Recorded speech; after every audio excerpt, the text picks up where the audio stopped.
One of the things I love about soccer is that I could really just kind of be in my own element. Soccer was the only place that I felt free and that I could be myself.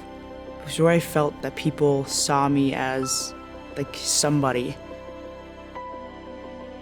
I played soccer at White Bear Lake High School, and we had a lot of success and had a lot of individual success as well. So I got recruited to go play for the Gophers. I had a very successful 4 years at the University of Minnesota. We won 2 Big Ten championships when I was there, competed in the NCAA tournament. I had a blast. As a kid, I was really close with my dad. He had a really big impact on my life, and he's someone that I felt like I could really, truly connect with. And we kind of just fed off of each other, and I was his buddy, and we did everything together. But then 10 years ago, on December 19th, my dad was killed by a drunk driver. I talked to him about 30 minutes before the accident. He was out Christmas shopping. He asked me if I wanted him to come home, and I said, no, it's okay.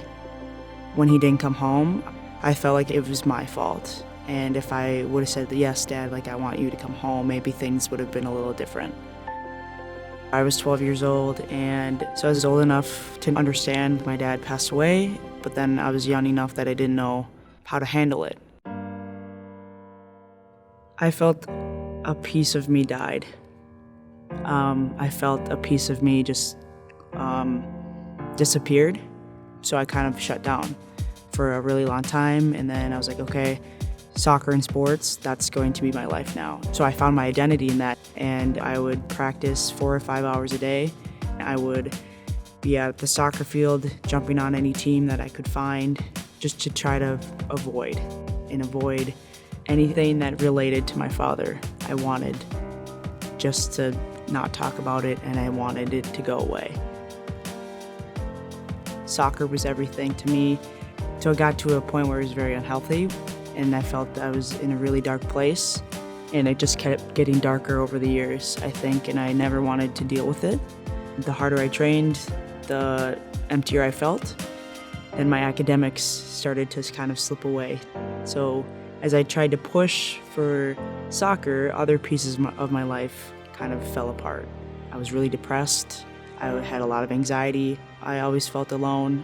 So it got to the point where I had suicidal tendencies and I was self-harming. So I sat in my room most days. Some days I wouldn't get out of bed. And some days I just didn't want to be alive.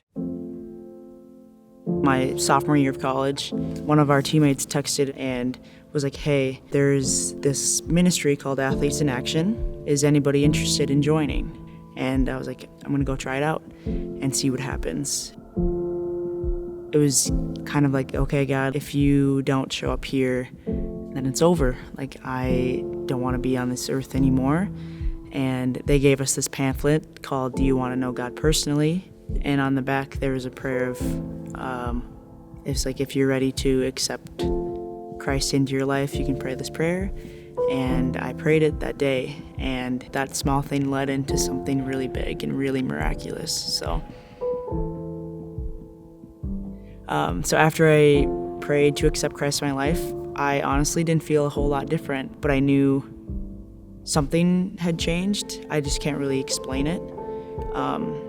I had maybe an ounce of hope in me, maybe a 1% that kind of got sparked and kind of got ignited in my life. I'm like, okay, maybe there is a different way out than my own way. And maybe there is something bigger than myself that can help me through this. So it was a 1% spark, I guess. And it kept me going. It kept me alive. God met me in my brokenness. He was there still loving me when I wasn't loving myself.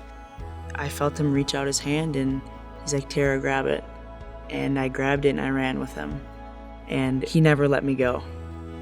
I felt like this hole in my life got filled and I found a new identity. I saw a huge character change, a huge mental change. It was just pure love and grace that was in my life that I just needed to accept. I look forward to living now. I look forward to each day, and I look forward to seeing what God can do through me each day.